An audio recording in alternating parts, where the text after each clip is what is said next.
Bunga ahir hadis. Ham bunga ahir hadis.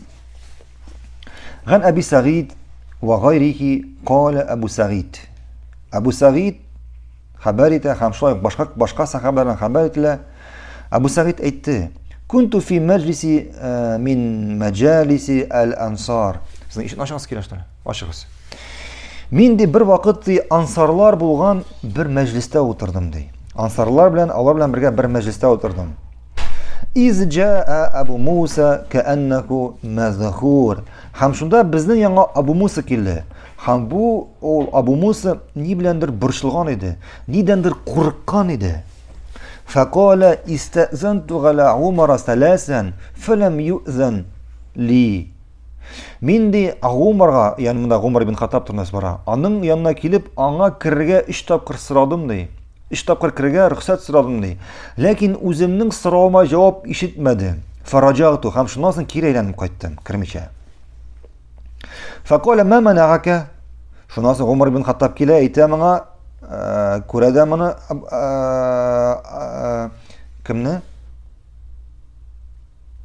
kimni ko'ra? Kimni ko'ra?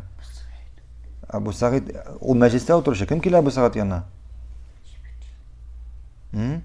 Kim keladi Abu Sa'id yanına? Abu Musa keladi. Abu Musa keladi. Abu Musa keladi. Yani Abu Sa'id o'tira ansarlar bilan majlisda. Ham ul silib. Shunda biz yana keldi Abu Musa dey. Ham u nidendir qo'rqqan edi dey. Ham shundan so'ng Abu Musa silib boshlaydi. O'zining bu hali to'g'rida. Mana men dey Umar ibn Khattab yanına bordim dey. Anga aning yanına kirasim keldi. 3 tapqir so'radim, lekin menga ruxsat etilmadi dey. Ham shundan so'ng ruxsat eshitmagach o'zimga keri aylanib qaytdim dey. Ham shu vaqt bunda Umar ibn Khattab kelib yetdi. Ham Abu Musa'ni ko'rgach aytdi, "Nega sen kirib turmading?" dey.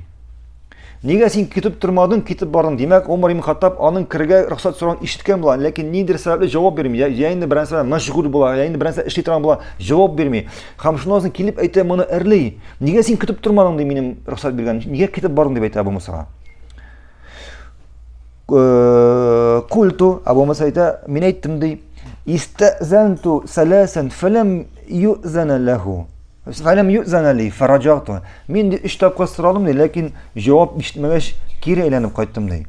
Wa qala Rasululloh sallallohu alayhi va sallam idza istazana ahadukum salasan falam yu'zan lahu falyarji'.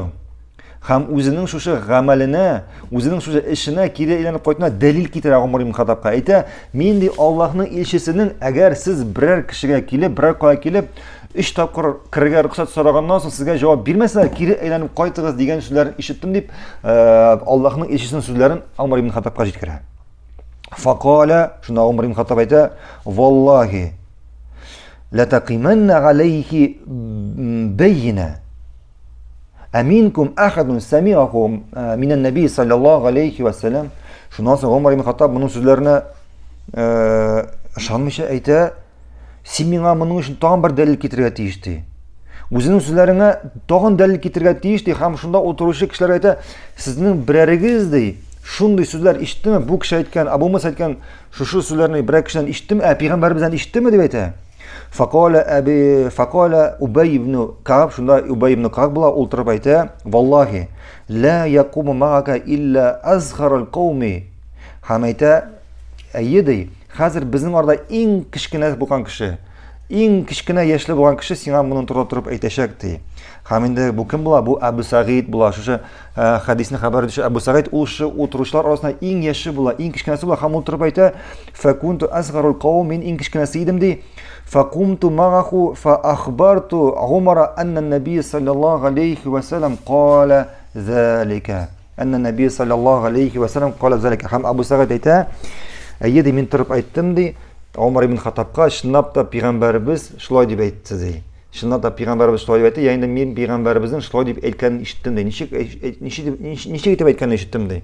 Agar sizning birarigiz biror yerga kelib, biror kishi kelib kirga ruxsat etib so'ray ekan, 3 tapqir so'ragandan so'ng anga javob bo'lmasa, keri aylanib ketsin. Keri aylanib qaytsin." Birinchidan bu hadisda kiruv adabi. Agar biror qo'ya kelgach 3 tapqir so'rash kerak. Boshda assalomu alaykum, anar adxul. Shuymi kirga yarayman. Икенчедән бик мөһим мәсьәлә, карагыз.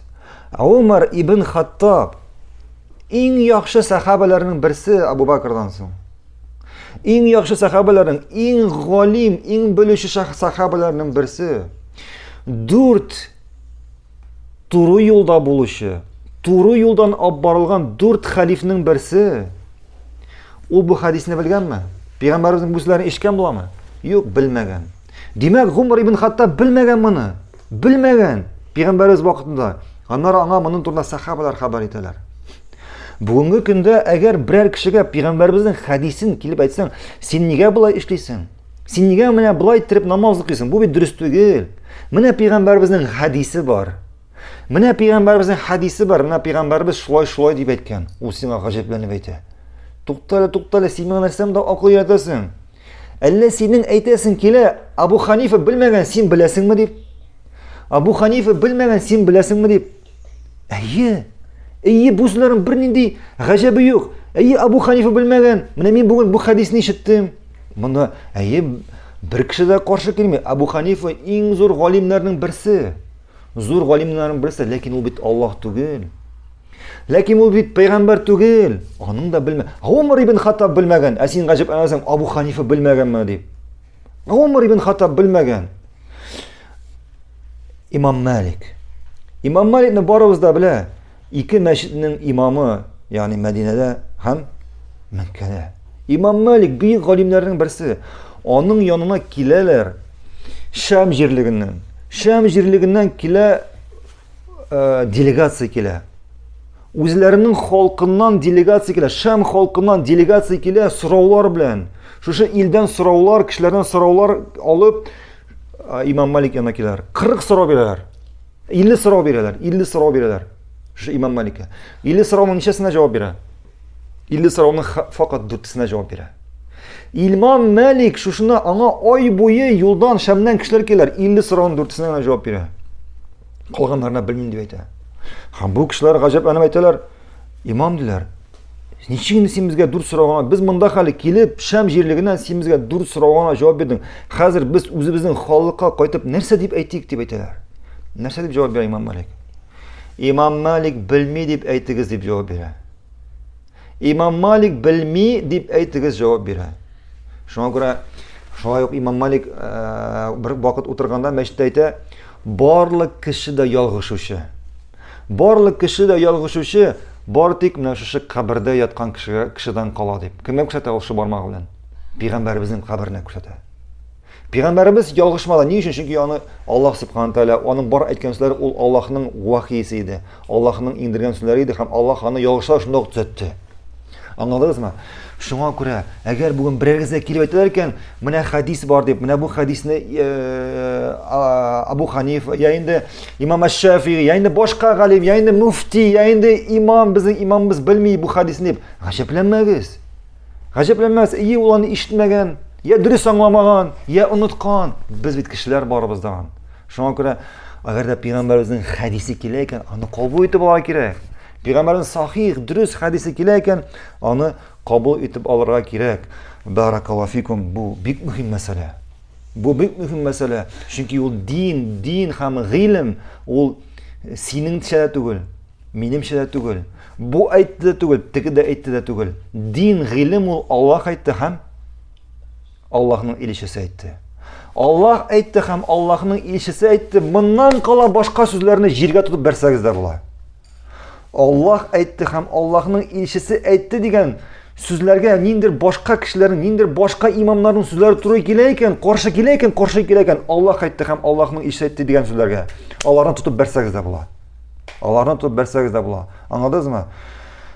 Шуңа күрә бу бик мөһим мәсьәлә. Шуңа күрә тәкәбберлек безнең турында, безнең белән тәкәбберлек турында бик күп хадислар алдык. Тәкәбберлек ул диде Пәйгамбәрбез саллаллаһу алейхи ва саллям беренчедән кемнең күңелендә бер тик кадәр тәкәбберлек була икән, ул җәннәткә кирмәячәк. Һәм шул тәкәбберлекне тәфсирләп әйткәндә әйтте, тәкәбберлек ул хаклыкны кабул итмәү. Хаклыкны кабул итмәү. Шуңа күрә бик мөһим мәсьәлә. Сиңа килделәр икән, Аллаһ әйтте, Аллаһның илчесе әйтте дип. Менә хадис дип. Менә сахабаларның аңлавы, менә сахабалар бу хадисны шулай аңлаган дип. Һәм ул синең инануыңа каршы килә икән, кабул итеп ал. Кабул итеп ал. Әгәр син шунда кабул итеп алмыйсың икән, бу тәкәбберлектән кала бер нәрсә түгел. Бу бар тик тәкәбберлегең генә. Тәкәбберлегең генә. Һәм бу бик зур гынах. Һәм бу бик зур гынах. Баракаллаһу фикум. Һәм шурында бүген тукталырбыз.